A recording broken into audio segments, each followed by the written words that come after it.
Boleh. Boleh. Ini bahasanya Wakil Kejaksaan Agung Republik Indonesia. Boleh. Saya tadi diceritain soalnya sama Pak Ustadz sini, Pak Kiai sini, dulu beliau Bapak Haji Sunarta juga salah seorang santri. Sebelum sukses ternyata alhamdulillah dari Pak Kiai punya banyak santri, tapi dari dua santri alhamdulillah ada santri kesayangan. Dua santri kesayangan sebut saja Haji Sunarta sareng Bupati Subang Bapak Haji Rohimah. Ayo tepuk tangan dulu. Dari dua santri ini ternyata Pak Kiai bilang kepada santrinya, anak-anakku kabeh budak-budak sadayana, panjenengan sadayana terantos cukup tak anu di pesantren saya, mangga sekarang tos lanjutkan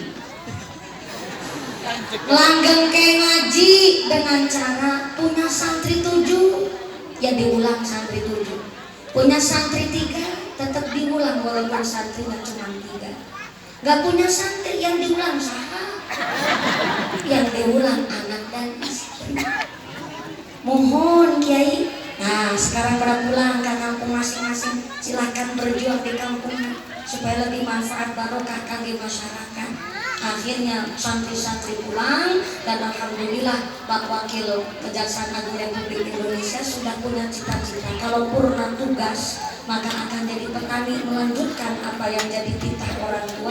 Oh ya, tepuk tangan dulu teman-teman. Dan Pak Rohimat setelah jadi bupati katanya kepingin nyalon gubernur, masih lanjut lagi tugasnya.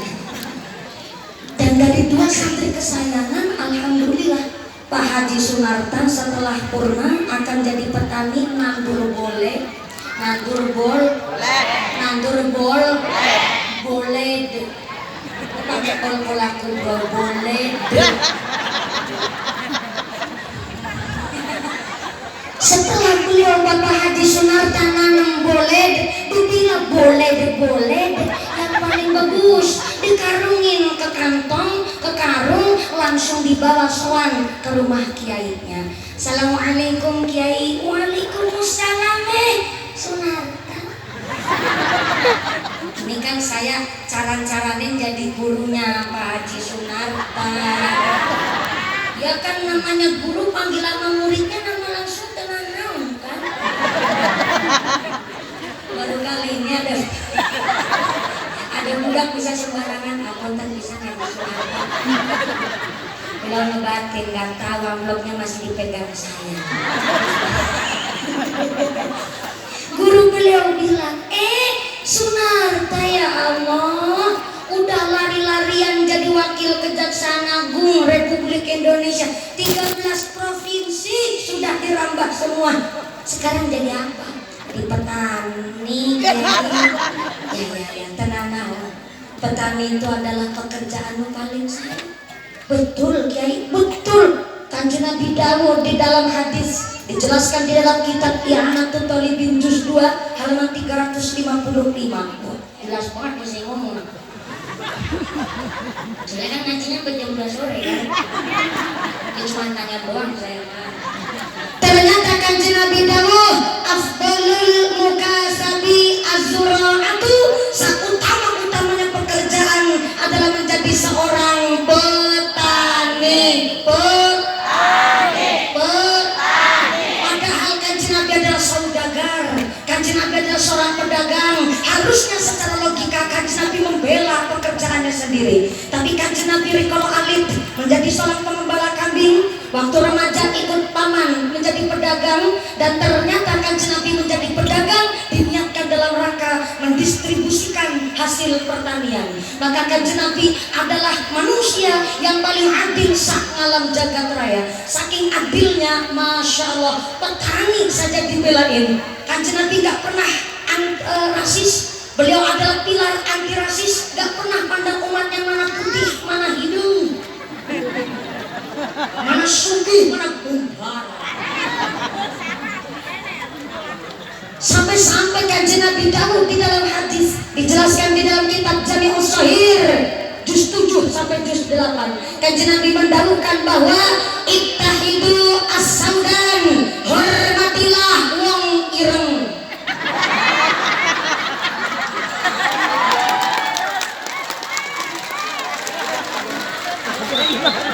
Sampai ketawanya ngece wong hidung. Kanjeng Nabi aja gak pernah rasis. Sampai kanjeng Nabi dawuh, ini dawuh Nabi sampai dijelaskan di dalam kitab Jami'us Shahih, ittahidu as-saudan, hormatilah wong ireng. Pak Bupati hidung. Kok sampai iya?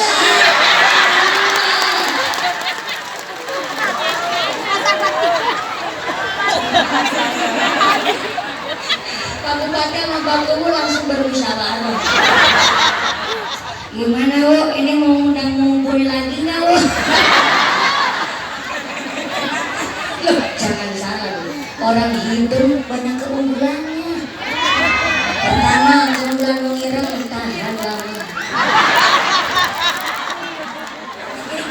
Yang kedua, anti gores. Yang ketiga, mengirang punya keunggulan gak gampang luntur. Dihadap lampu ya hidup. Tapi setelah hujanan tetap hidup.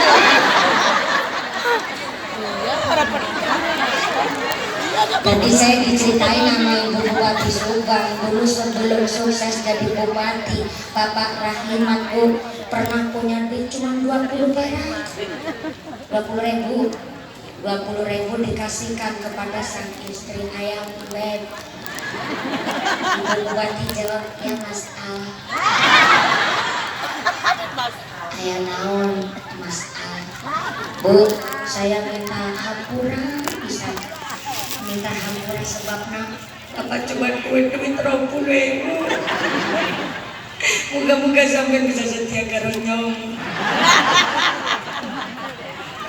Ibu Bupati ngejawab apa? Tenang naon Bapak, dikasih duit 20.000 saya ikhlas pisan. Insya Allah gawa barokah. Saya malah juga bangga punya bojo hidung gaya sampai. Sebab wong hidung banyak keunggulanna. Sana wong hidung setiap kerja cari rezeki, tanda bersihnya rezeki itu tadi Pak. Insya Allah 20.000 yuk bawa barokah. Pak Bupati langsung nangis sambil ngerangkul sang istri, ya Allah kurangnya anak. Bojo paling cantik salam jagat raya Subang. Atur nuhun wis gelem nemenin aku nganti tekan sabrana sabrene. Syukur nemen, syukur pisan di 20.000 bisa buat seminggu. Ya Allah Pak, jangankan seminggu, insya Allah bisa buat setahun.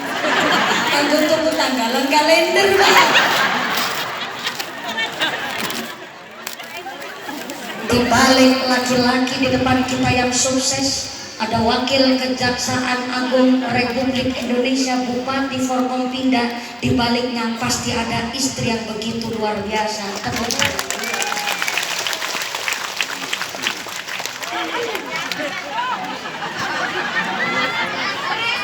Jadi bapak-bapak jangan sombong dulu. Di balik kesuksesan suami pasti ada doa istri, betul? Ada zikirnya istri, betul? Ada sholat tahajud sampai nangis yang gak ketahuan sang suami. Bayangin wajah ibu sering ditinggal tugas sama Pak Wakil Kejaksaan Republik Indonesia. Puasanya gak berhenti beliau, sampai zikirnya pun gak berhenti beliau. Sholawatnya untuk kesuksesan karir suami. Tepuk tangan dulu dong. Baru kali ini sih buat sombong banget rasanya. Karena ternyata beliau sukses karena alhamdulillah mau melanjutkan apa yang jadi wasiat orang tuanya. Alhamdulillah. Ternyata setelah Bapak Haji Sunarta nanam bolehnya dibawa ke rumah guru. Iya Kiai, alhamdulillah saya sekarang jadi petani. Insya Allah saya malah sudah melanjutkan tugas saya untuk memimpin Republik Indonesia dengan baik, memberikan contoh teladan kepada anak dan istri. Sekarang saya jadi petani di kampung Kuluk. Alhamdulillah, nandur boleh deh. Ini boleh deh, bukan depan dikolok sama Kiai mangga Kiai. Iya. Hatur nuhun pisan ya, Sunarta. Ngobrol sama Bapak Haji Sunarta, kemudian Bapak Wakil Kejaksaan Agung Republik Indonesia pamit. Hapunten Kiai, saya mau pamit dulu. Aja gugupan balik Haji Sunarta. Saya mau memikan sama istri dulu. Akhirnya Pak Yai ke dapur, Bu. Itu Haji Sunarta santri kesini soan bawa kambing. Ya paling kayak anaknya embe. Kepriwe ya Bu, anggar dibawain ke Haji Sunarta, mbaknya dikasihkanlah ke Haji Sunarta. Kamu ikhlas untuk? Ya ikhlas bah, wong abang gak ada waktu buat marit. Mending kambingnya dikasihkan wae ke Haji Sunarta. Kamu ikhlas mah? Ikhlas, abah ikhlas untuk Haji Sunarta, santri kesayangan. Betulan tuh, akhirnya dipanggillah oleh sang guru. Haji Sunarta, aja gugupan Bali, iku karung nanti diisi suket. Kangge naon Kiai kalau diisi suket? Ini diisi suket buat makan kambing. Loh, kambing nasaha? Iya kambing kemarin oleh-oleh hadiah. Saya pasrahkan dan saya hibahkan kepada sampean. Mangga, iya embe wedus kanggo tanda uduk. Buat memulai awakmu bisa manfaat masalah kanggo kampung lan negara sampean. Betul Kiai, betul. Akhirnya beliau Haji Sunarta pulang dengan begitu girang. Kenapa nggak girang? Yo girang jelasna. Berangkat bawa bolet balina bawa embe. Sambil dibawa tuh kambingnya. Seneng lah makan gawa boleh. Kurang pulang. Makan gawa boleh, balik gawa wedus. Sebelah sana belum pulang. Yang kompak nih biar ngaji sampai jam 2 sore. Haji Sunarta. Makan gawa boleh, balik gawa wedus. Untung nggak? Untung berangkatnya bawa bolet balinya bawa kambing, seneng banget dicangking sama Haji Sunarta. Sampai di jalan ketemu Bupati Rohimat.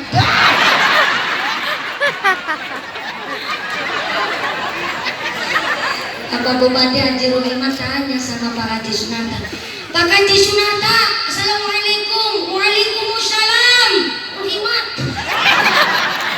Teman Sofit Ibu, gimana kabarnya? Alhamdulillah. Saya mau nyalon gubernur Pak. Lah anu panjenengan dari mana Pak Haji Pak Haji Sunarta? Kok bawa kambing, bawa wedus baru dari pasar kewan? Ini bukan dari pasar kewan. Saya bisa dari rumah guru kita. Ternyata guru kita welas asih pisan kepada para santrinya. Bayangin, saya tadi angkatnya bawa bolet, balinya dikasihin embe. Betul Haji Sunarta, betul Rohimat. Pak Rohimat langsung hitung. Mantep banget nih Haji Sunarta. Mangkat gawa boleh, balik gawa wedus. Aku kudu melu sowan ini. Kenapa Pak Haji Rohimat ngitung jadi bupati 1 periode belum balik modal soalnya.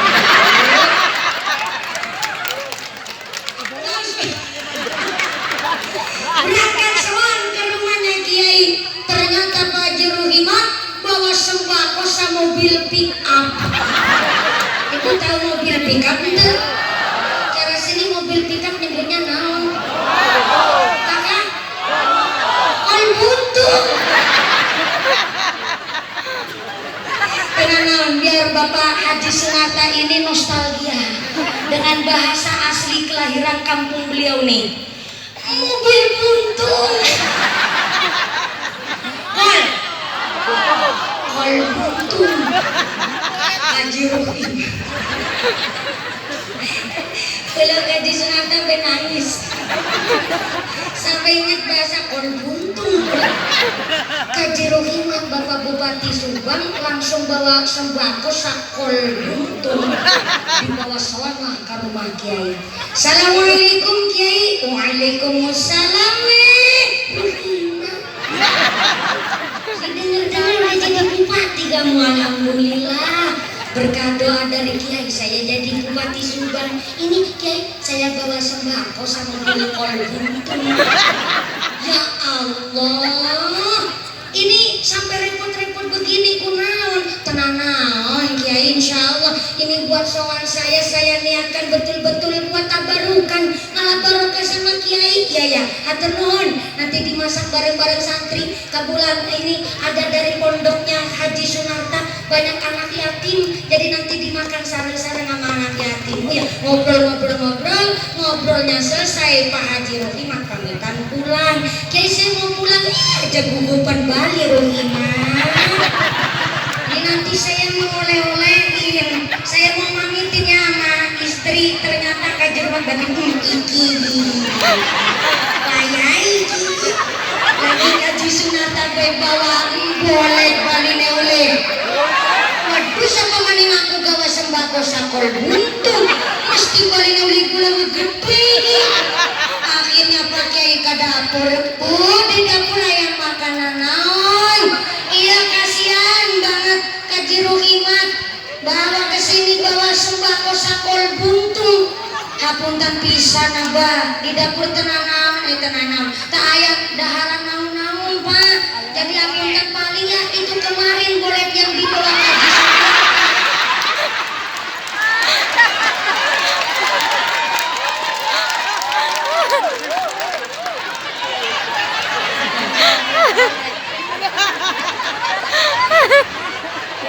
ya mau gimana deh ya Bu, longanannya boleh yang digawa boleh. Gimana kalau bolehnya dibawain ke Rohimat kami ikhlas mah? Ya ikhlas Pak, kadar boleh. Rohimat jadi gugur Bali Rohimat. Itu kol buntungnya aja sampai kosong. Iya mangga diisi pakai boleh. Ternyata atas kerendahan hati beliau Bapak Haji Rohimat menjawab, insya Allah Kiai ia boleh ngegawa barokah. Sebenarnya kalau secara logika sebenarnya beliau agak rugi sedikit. Angkat bawa sembako sakol. Ulang. Angkat bawa sembako sakol. Bali negawa. Tapi jiwa santri entah itu kambing entah itu boleh. Ternyata beliau punya prinsip yang penting adalah ijazah dari seorang kiai itu insya Allah modal untuk karirnya lebih sukses. Sebab naon entah boleh entah kambing nanti di mata Allah akan masing-masing. Apakah lebih mulia bolehna apa lebih mulia embekna? Maka tergantung niat kita di dalam urip nang alam dunia ini. Karena kita datang ke dunia dengan niat musama, yaitu niatnya kita lahir kullu mauludin yuladu 'alal fitrah. Kita keadaannya baik lahir ke alam dunia. Tapi nanti balik ke akhirat sesuai dengan niat kita hidup di dunia. Ibarat anak kita, sekolahnya sarua, seragamnya sarua, gurunya sarua, pelajarannya sarua, tapi nanti hasil akhirnya akan berbeda-beda. Nyatanya dari menerima rapot, ayam ranking hiji, ayam ranking 2, anak sing ranking 3, anak sing ranking 4, malah anak sing orang ranking babar belas ya ada. Puasa Cilacap asli babar, orang anak sama sekali Bu cara bahasa Sunda. Niatnya orang masing-masing dan ternyata antara boleh dan B besar dan tidaknya satu nilai nanti tergantung dari niat kita masing-masing.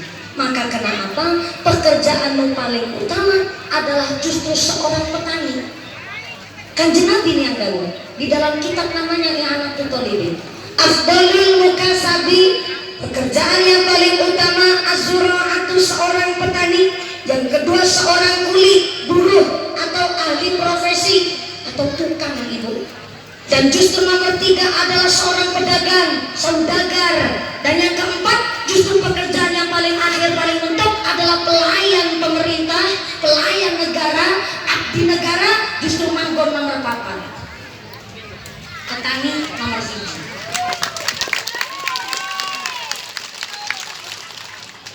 Presiden nomor 4.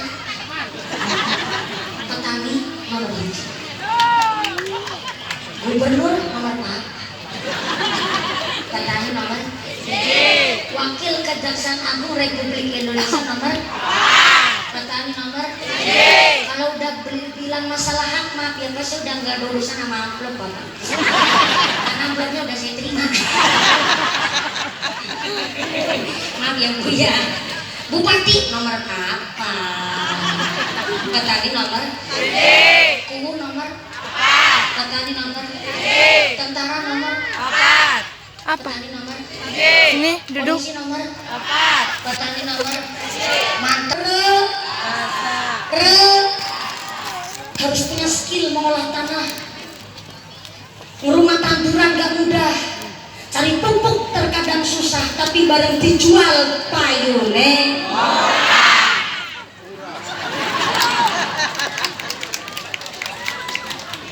Ini akan jadi PR. Ya, saya ngomong begini, mumpung putranya Bapak Wakil Kejaksaan Agung Republik Indonesia mau nyalon DPR RI.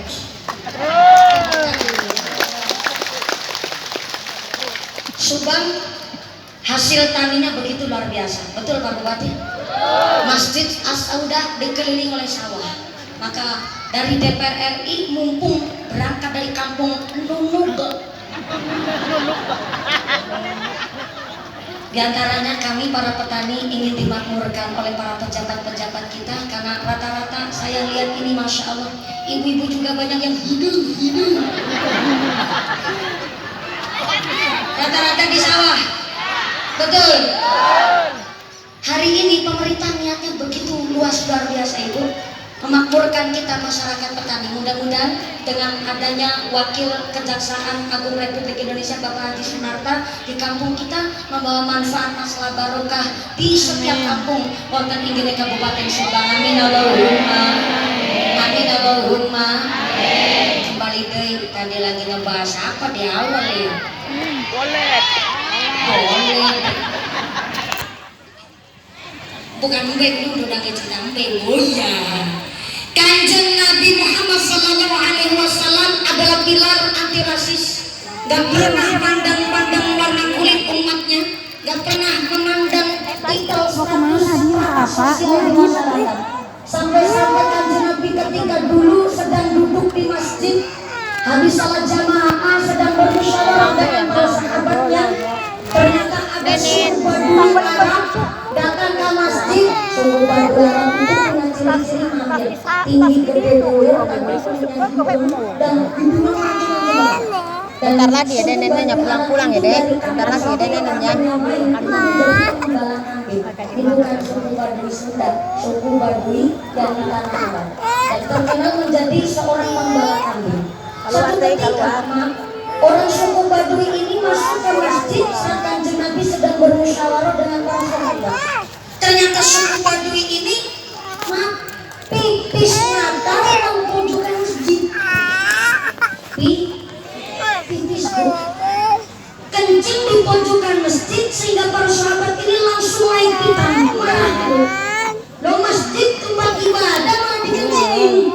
Sahabat langsung berdiri tapi langsung dicandak sama Kanjeng Nabi. Ya, diterusin wae itu suku Badui di kampung. Orang Kanjeng Nabi, saya nggak terima. Ini masjid kita, tempat ibadah kita, mau dikencingin. Iya, seperti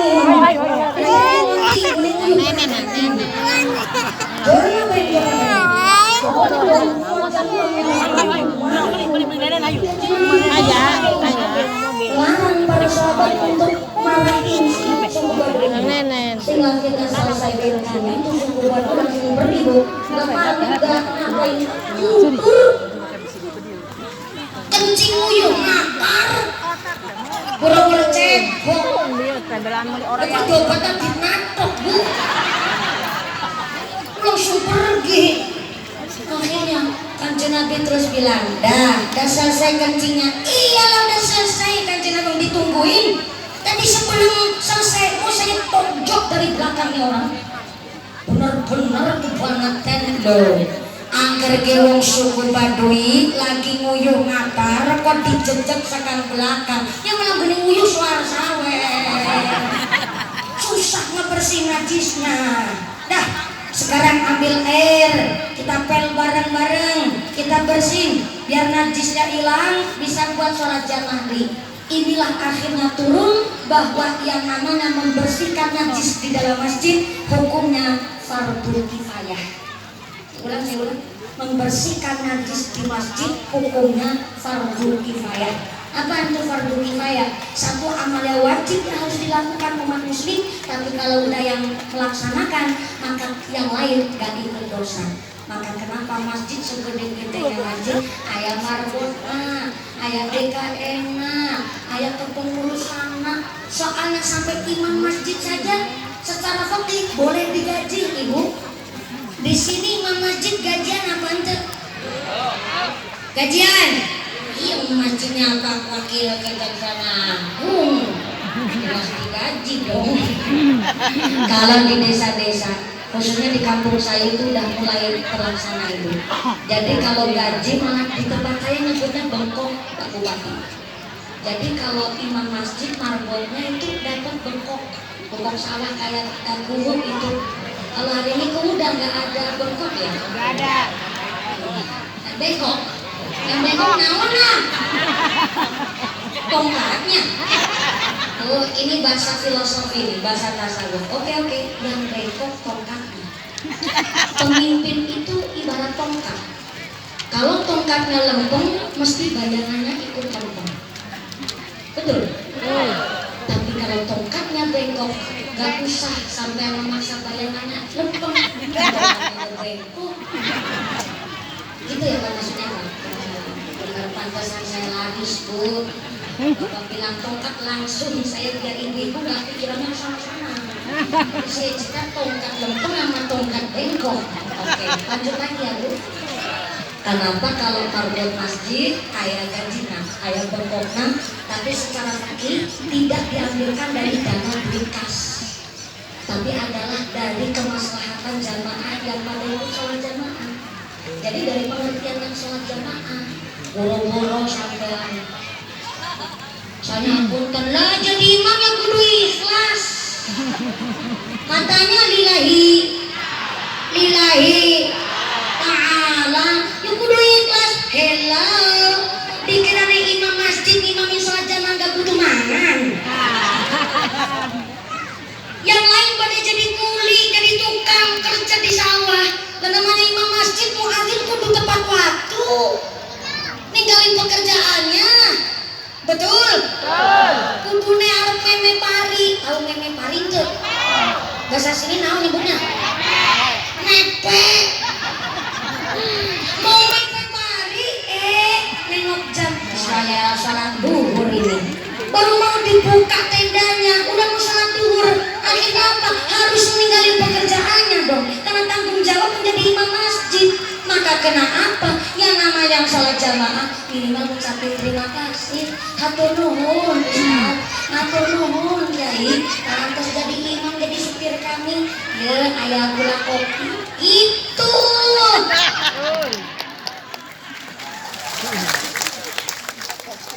Makanya memakmurkan masjid itu susah, Ibu.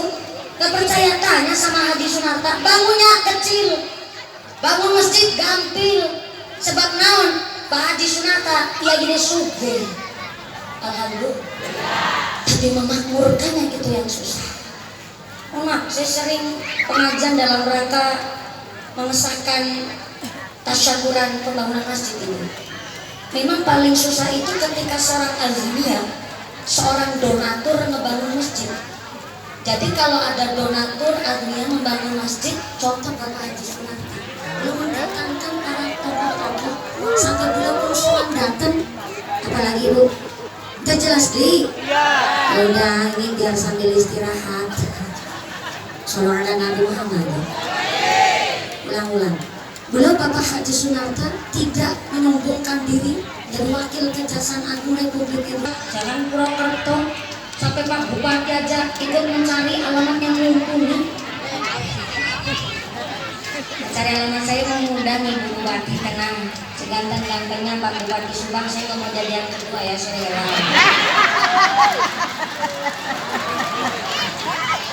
Maaf ya Pak Bupati. Yang Joko Bujang juga banyak, ngapain ngerebut bodoh newok.